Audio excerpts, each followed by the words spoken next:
Merci à Stéphanie, merci à toi de m'avoir accueilli. Je dois dire que je suis un peu timoreux de parler après les intervenants qui m'ont précédé. Donc, je vous prie aussi d'excuser mon français qui n'est pas trop entraîné. Et alors, on va voir si je peux passer l'autre. Je vais vous présenter le parc Odora à Turin.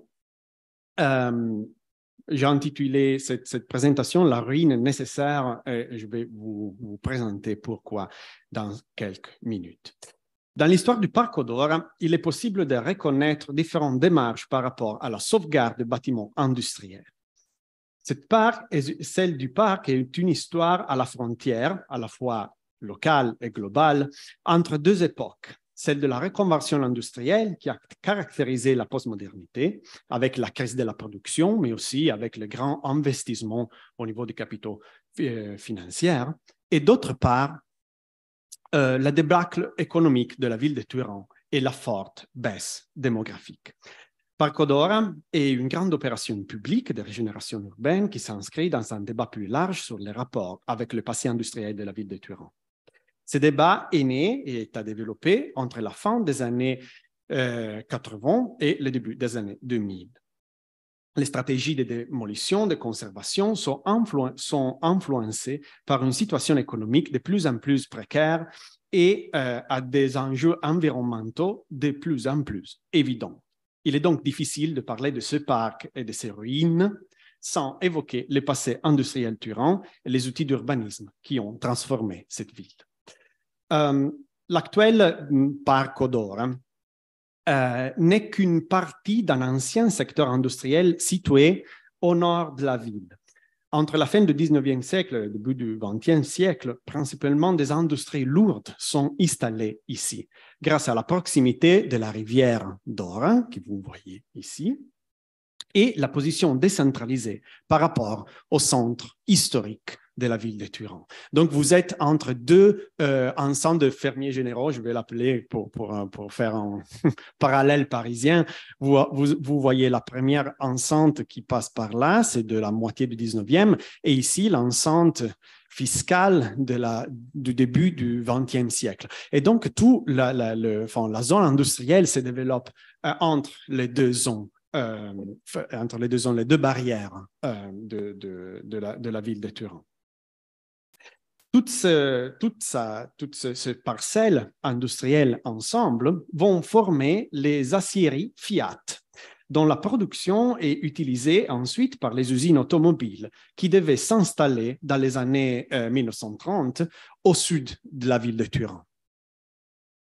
À cela s'ajoute également une usine Michelin construite en 1907 et celle des ateliers ferroviaires Savigliano. Il s'agit donc d'un processus de production lourde, très polluant, soit par rapport à la gomme qui est produite à la Michelin, soit par rapport à l'acier qui est produit dans les usines Fiat. Ici, vous voyez l'usine de Michelin, 1907, et je vous invite à regarder cette petite point là-bas parce que vous allez le reconnaître dans quelques diapos. Et ici, l'usine Savigliano. Peu de vestiges de ce bâtiment du début du XXe siècle est encore existant. La plupart des bâtiments ont été remplacés après la Deuxième Guerre mondiale en raison des bombardements alliés de 1942 et 1943. Les plus beaux exemples de bâtiments qui nous restent est exactement celui des usines Savigliano qui date 1898.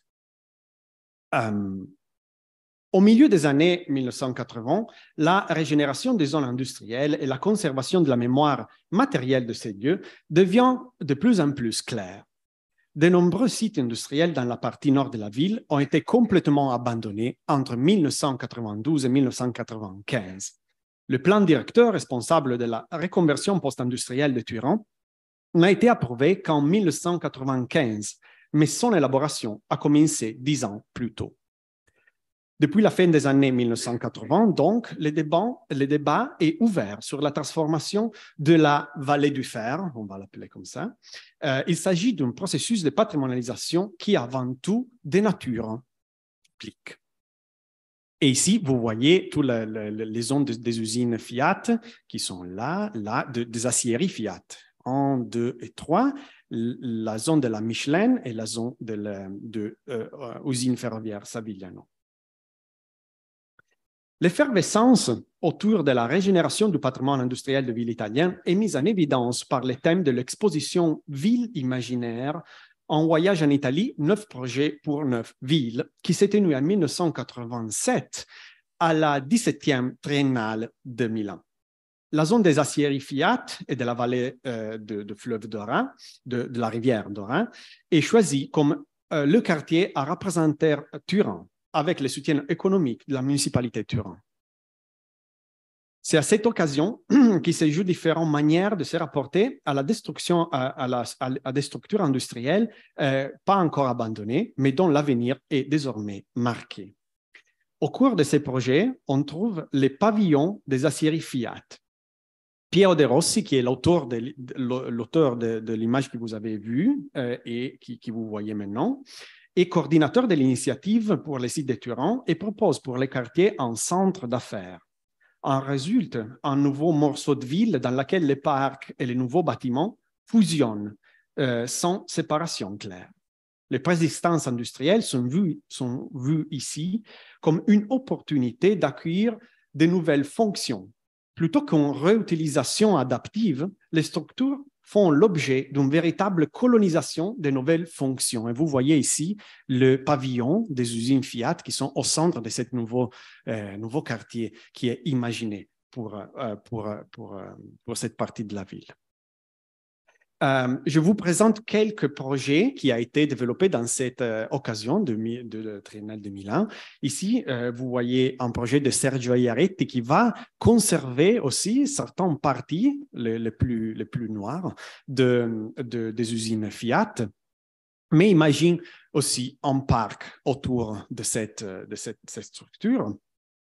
Et de l'autre côté, Joseph Paul Cleius, qui propose un projet beaucoup plus dans le quadrillage tourinois qui va s'extendre jusqu'au confins de la ville. Et aussi, il va conserver toute une partie de pavillons existantes des usines, des aciéries Fiat. Les tentatives de construire un paysage urbain est déjà évident dans les propositions qui sont présentées en cette occasion, mais c'est dans cette phase qu'un véritable jardin apparaît.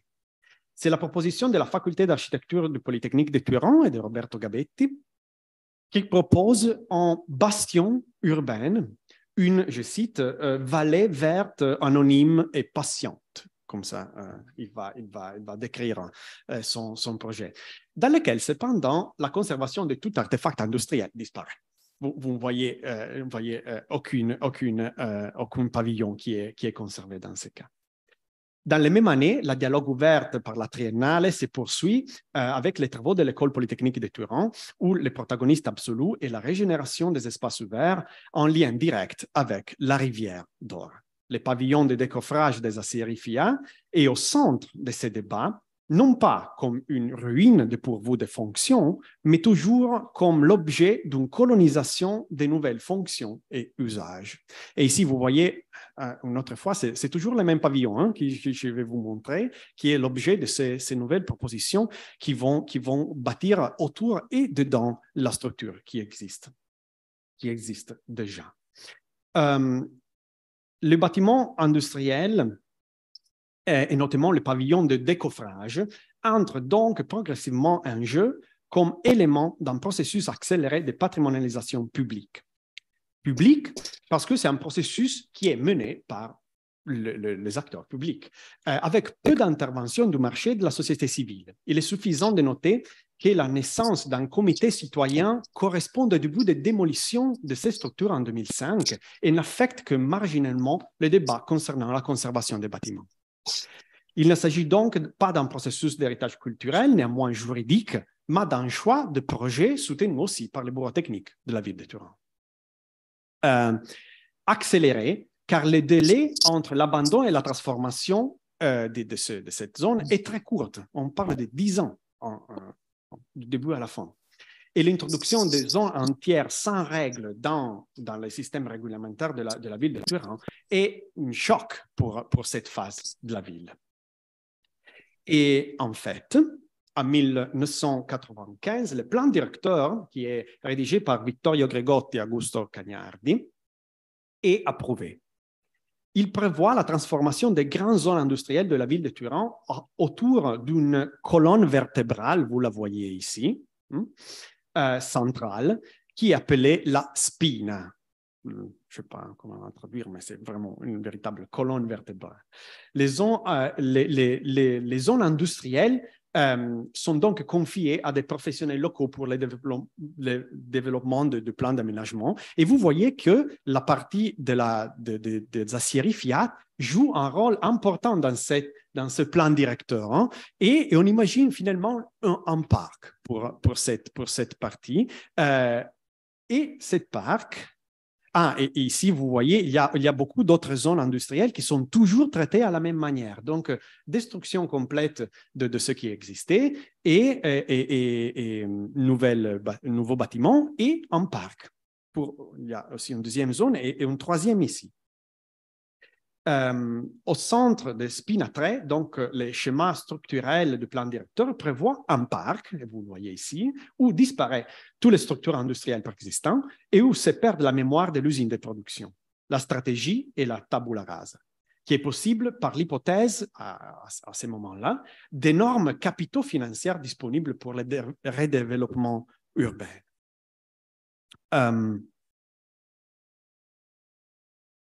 En 2000, dans l'an 2000-2001, parallèlement à la consolidation de la stratégie de la spina, donc de cette colonne vertébrale, la municipalité de Turin a identifié le besoin d'un conseiller pour le développement de la zone spina 3, donc colonne vertébrale 3, soit c'est la troisième zone de... C'est ici que Jean-Pierre Buffy entre au centre de la scène.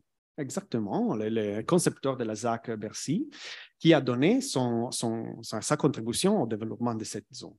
C'est à lui que l'on doit la première hypothèse de conservation de la structure de la sienne aciérie Fiat, ici, et de la tour de refroidissement Michelin, qui était ce petit point que j'avais indiqué dans la première image, je ne sais pas si vous vous rappelez. En 2004, la municipalité de Turin annonce un concours international pour la conception des détails du parc. Le cahier des charges a été préparé par Andrea Schipar, qui avait déjà travaillé à la Ruhr, en collaboration aussi avec la municipalité de Turin et des historiens et architectes locaux. C'est dans cette phase que se consolide l'hypothèse de la conservation du pavillon du décoffrage, celui-là, la tour de refroidissement des usines Fiat, et aussi avec des structures préexistantes des aciéries 1, 2 et 3. C'est dans cette phase qui se consolide donc l'hypothèse de cette conservation. Je vais vous dire seulement une chose. Non, je vais vous dire ça après. Pardon. OK. Alors, cependant, il faut considérer ce choix à la lumière d'une question technique. Ces choix ne sont pas dictés uniquement par les processus de patrimonialisation publique dont nous avons déjà parlé, mais peuvent être compris en se penchant sur le problème de l'assainissement des sols. Un problème aussi technique qu'il puisse paraître, qui est fondamental pour un site caractérisé par une industrie lourde et qui est très pollué, en fait. Si vous voyez la carte de la pollution et des structures dans les sites, et en rose, vous voyez les dalles qui ne peuvent pas être bougées pour des questions techniques, soit structurelles, soit liées à la pollution qui se trouve au-dessous. En gris et en bleu, vous voyez les dalles qui peuvent être transformées. En fait, et en jaune, les structures qui sont conservées, pour lesquelles la conservation est proposée. Alors, l'utilisation de l'espace du parc comme dépôt pour les deux blés des travaux de la Spina et aussi la nécessité d'enfouir les dalles inamovibles qui sont présentes sur les sites sont donc l'un des enjeux qui guideront l'aménagement paysager du parc et la réalisation avec les relations avec les bâtiments existants. Et ici, vous voyez les travaux de réalisation du parc. Ici, il y a des montagnes de terre, donc il y a un véritable renfouissement du site qui n'a rien à voir avec des ruines préexistantes, mais en fait, il est fait pour des questions qui regardent la pollution. Et ici, vous voyez le pavillon de décoffrage qui après sera conservé dans le parc qui va être réalisé. Dernière chose, vous voyez ici, il y a la rivière et ici, la rivière disparaît.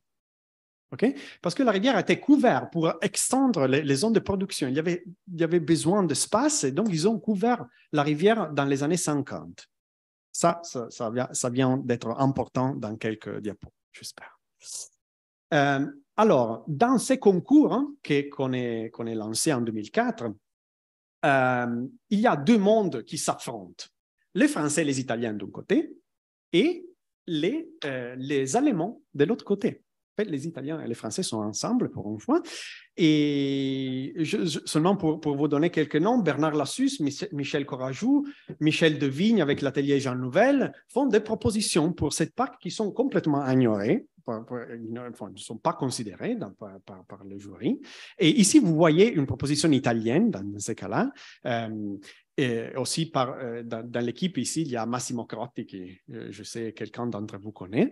Et vous voyez, ce sont des propositions très structurées. En fait, il y a beaucoup de travail à faire ici pour libérer le parc, pour libérer la zone et pour le retravailler au niveau des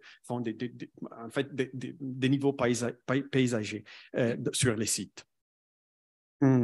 C'est en fait Peter Latz qui gagne les concours. Et ici, vous voyez l'avant-projet qu'il va présenter. Latz introduit notamment les concepts de nature industrielle qu'il a développé lors de l'expérience de Duisbourg dans les années 80. Nature industrielle, c'est-à-dire le mélange particulier d'espèces végétales et animales qui ont su s'adapter à ce qui était autrefois très pénible. Donc, l'idée, c'est en fait l'intervention minimale. Vous reconnaissez dans les choix qu'il a fait ici, notamment, de garder toute une partie du pavillon qui a été démolie par des autres propositions. Et vous pouvez faire référence à la carte de pollution et vous voyez que cette zone, c'est la zone la plus difficile à traiter au niveau de pollution. Donc, ici, il y a des choix qui vont dans la direction de l'intervention minimale en accord, en parallèle avec les problèmes de pollution et pour ne pas toucher les zones qui sont trop polluées et donc pour laisser, on va dire, la pollution sous le tapis. Voilà. Il fait aussi le choix de diviser le parc en différentes zones, un parc boisé, ici, vous le voyez. Il découvre la rivière qui est finalement bleue. Choix évident. Il y a un jardin public dans cette partie-là. Il y a une plateforme sous le pavillon de décoffrage. Et enfin, il y a aussi un jardin plus travaillé dans l'autre côté.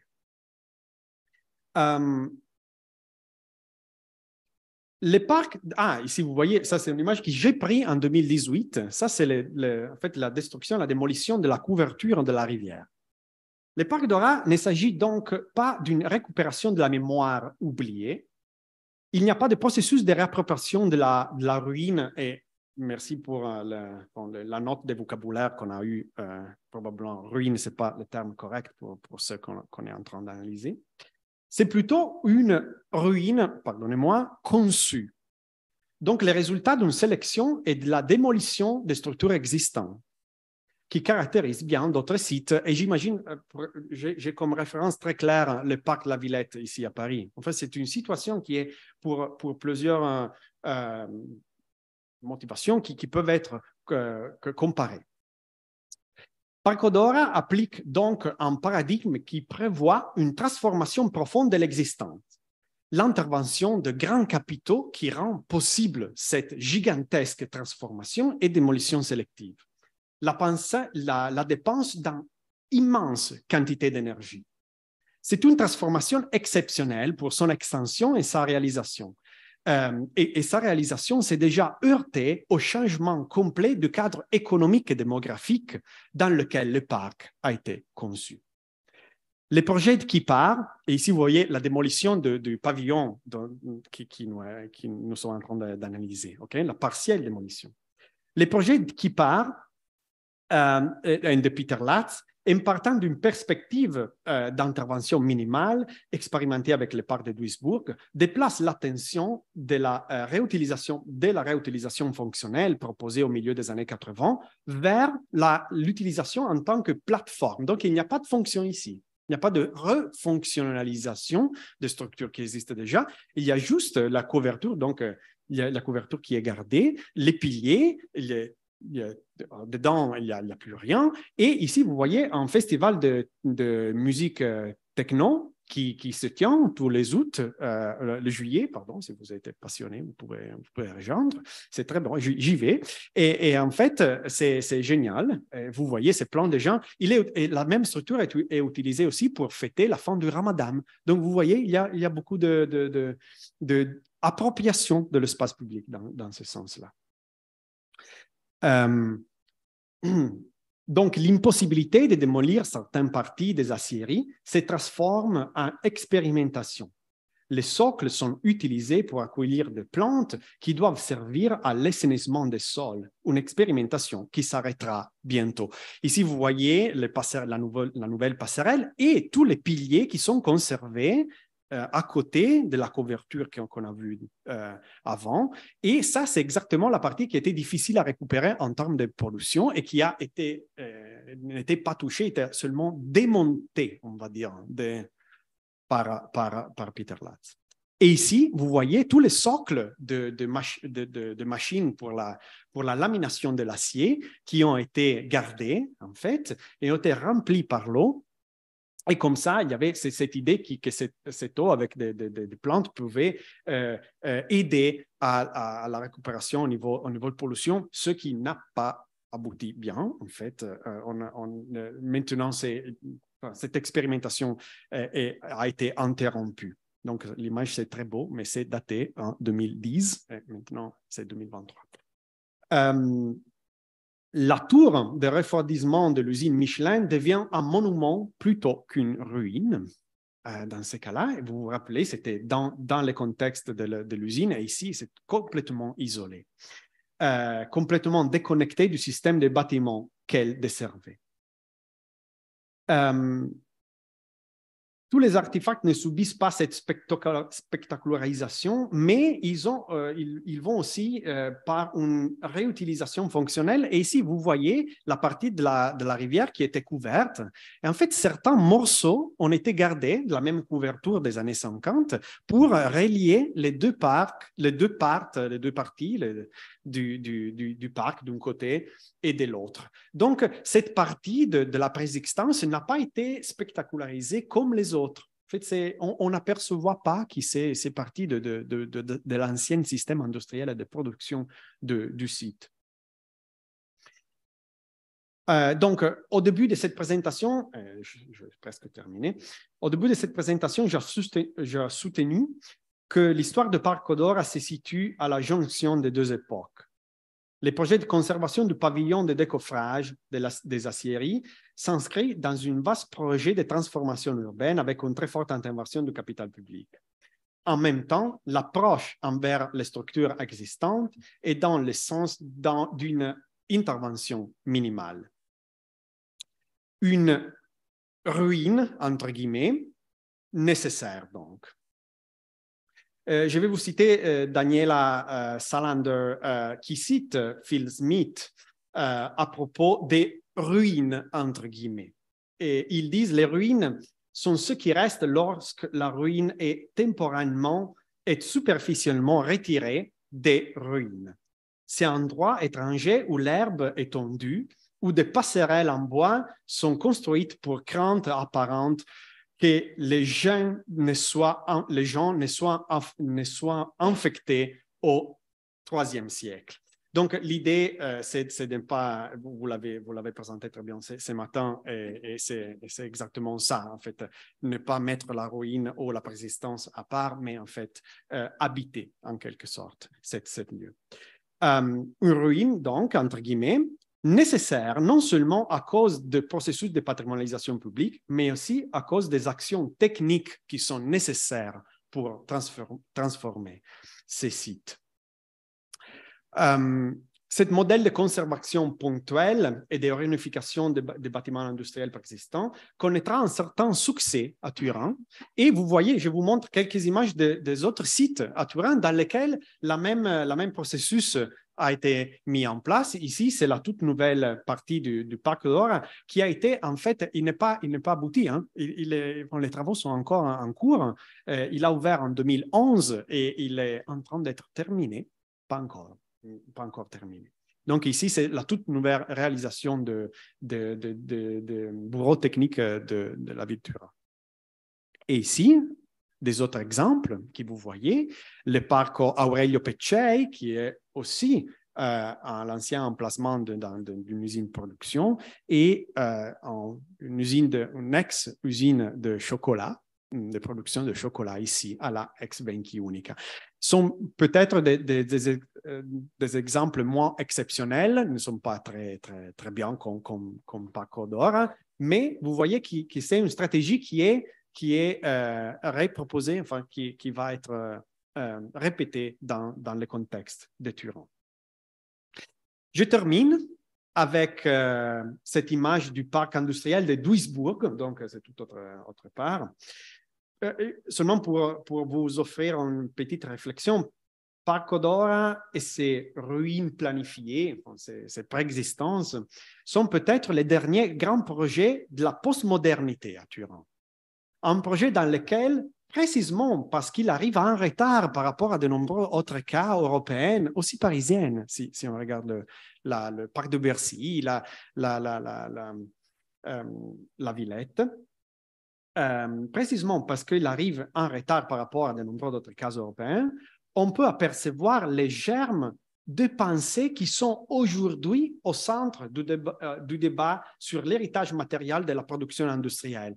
Par exemple, la counter-preservation, qui est dans ces moments au centre du débat par rapport à l'industrie, ou le curated decay, le décadement, oui, exactement, donc cette idée qu'on n'a pas d'argent, qu'on ne peut pas mettre des ressources soit environnementaux, soit au niveau d'énergie, soit au niveau de financement pour retravailler et transformer dans une manière si lourde un site pollué préexistant.